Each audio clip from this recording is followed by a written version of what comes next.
পশ্চিমবঙ্গে আর কত শুনতে হবে আর কত দেখতে হবে, নোংরামির তো সীমা নাই।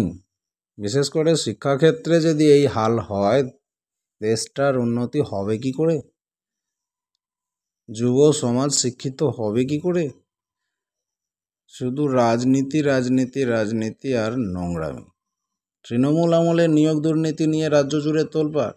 শিক্ষক কেলেঙ্কারির দায়ে জেলবন্দি রাজ্যের প্রাক্তন শিক্ষামন্ত্রী পার্থ চট্টোপাধ্যায় সহ আরও বহুজনা। দুর্নীতির জেরে চাকরি হারাও হয়েছেন অনেকে। আদালতে চলছে একাধিক মামলা। তবে রাজ্যের মুখ্যমন্ত্রী মমতা বন্দ্যোপাধ্যায়ের দাবি, বাম আমলেই প্রথম অবৈধ নিয়োগ হয়েছে।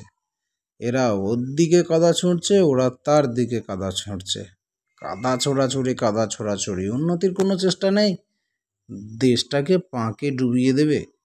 এবার মাননীয়ার সেই অভিযোগেই কার্যত সিলমোহর দিয়েছে গোঘাট হাই স্কুলের সহকারী প্রধান শিক্ষিকা অনিতা মণ্ডলের নিয়োগ।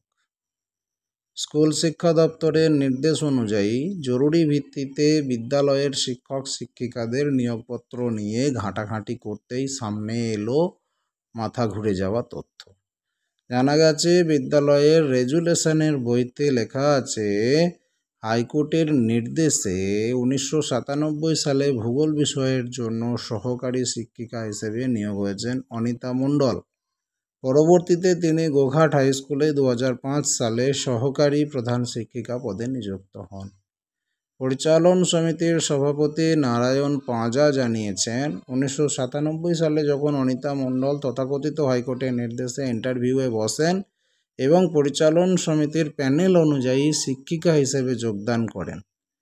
পরে যখন তিনি গোঘাট হাই স্কুলে নিযুক্ত হন, তখন হাইকোর্টের নির্দেশেই ইন্টারভিউয়ের উপস্থিতির কপি জমা দিতে পারেননি বলে জানিয়েছে। প্রয়োজনীয় নথি ছাড়াই কিভাবে স্কুলের সহকারী প্রধান শিক্ষিকা পদে চাকরি পেলেন, এটা নিয়ে উঠছে প্রশ্ন। কলকাতা হাইকোর্টের নির্দেশের কপি নেই।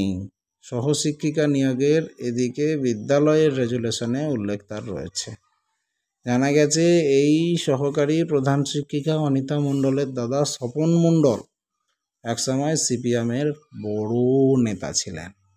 তিনি নিজেও অবসরপ্রাপ্ত প্রাথমিক শিক্ষক। পাশাপাশি তৎকালীন হুগলি জেলা প্রাথমিক শিক্ষা পর্ষদের সভাপতি পদেও স্বপন মণ্ডল ছিলেন বলে জানা গেছে।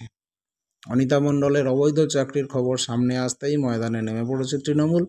চিরকুটে চাকরির অভিযোগ তুলে তৃণমূলের দাবি, স্বপন মণ্ডল নিজের রাজনৈতিক প্রভাব খাটিয়েই নিজের 2 ছেলে, বোন অনিতা এবং ভাইকে চাকরিতে নিয়োগ পাইয়ে দিয়েছিলেন।